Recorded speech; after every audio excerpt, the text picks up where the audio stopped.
You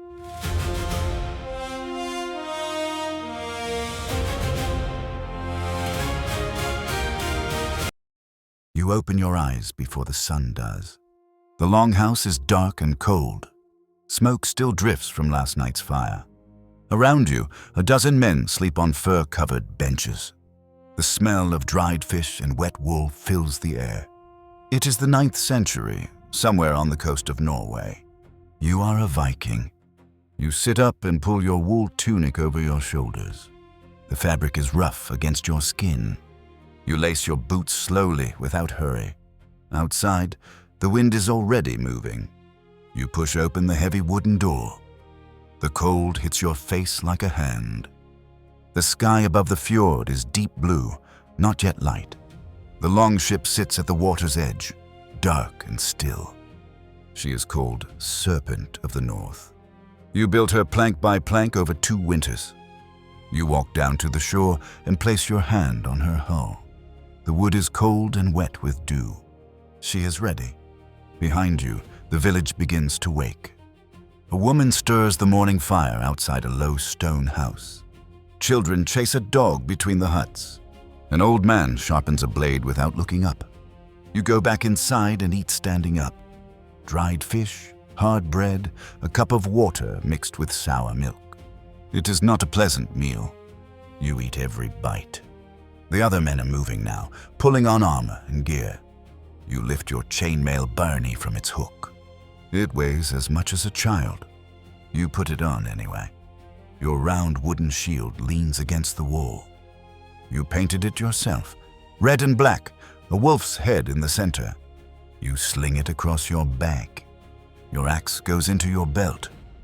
Your sayax, a long knife, goes into your boot. You are not going to a battle today. You are going to a raid. There is a difference.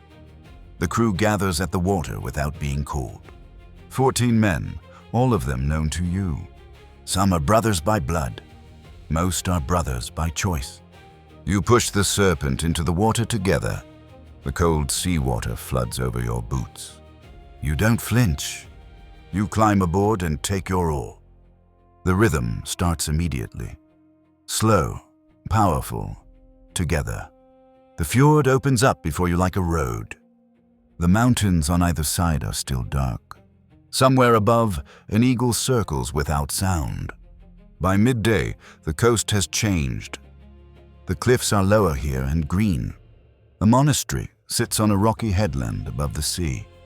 Small, stone-walled, unguarded. You have seen it before on other men's maps. The oars go quiet. You drift closer on the current. Your heart rate does not rise. You have done this before. The signal comes. A nod from the man at the bow. You stand up. The beach is close enough to jump. You jump. The raid is fast, loud, and over quickly. The monks do not fight. You take silver, cloth, candles, and a small bronze cross. You leave the building standing. There is no reason to burn what you don't need to burn. Back on the ship, the men are quiet. Not sad, just still. This is the moment after, when the blood cools. You sit at your oar and let the sea carry you. The afternoon light turns the water gold. One of the men starts singing low. Others join him. You don't sing, but you listen. The song is about a woman waiting on a hillside. Everyone on this boat knows someone like that. The coast of home appears before sunset. The children spot the sail first and start running. By the time you drag the ship ashore, half the village is waiting. No celebration yet. First, the goods are counted and divided. Every man gets his share, equal by the crew's agreement. This is the law you live by. Not a king's law. Yours. The fire is lit as the sky turns dark. A whole pig turns on a spit. Someone brings out a barrel of mead. You drink from a horn that holds more than it should. Stories start early and get louder as the night goes on. Men boast about things that may or may not have happened. You listen more than you speak. A young boy sits near you, watching your axe. He doesn't ask to touch it.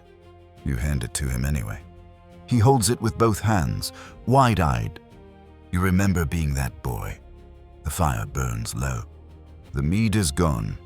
The men sleep where they fall, or find their way home. You walk back to the water's edge alone. The fjord is black and still. The Serpent rocks gently at her mooring. You think about the silver in your pack. You think about next spring. You think about nothing at all. The stars are enormous out here. You have no word for lonely. You have no reason to be. You sit down on the cold, wet rock. The sea breathes in and out. You breathe with it. Tomorrow there will be work. Nets to mend, wood to cut, a roof to repair. Tonight there is only this: the dark water, the quiet fire behind you. You close your eyes, and the fjord holds you.